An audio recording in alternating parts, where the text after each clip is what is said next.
Если вас беспокоит кашель, лающий, затяжной, то я вам предлагаю принимать вот такой вот продукт Coral Солодка. Это абсолютно натуральный продукт с добавлением имбиря. Здесь вообще 100 капсул, то есть хватит надолго, да. При этом хочу сказать, что все мы знаем, да, о солодковом корне, который продается в аптеках. На самом деле, посмотрите на его состав. Там 90% этилового спирта.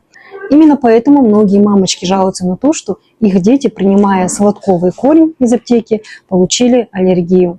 Поэтому выбор за вами: принимать натуральный продукт, либо сироп с добавлением спирта.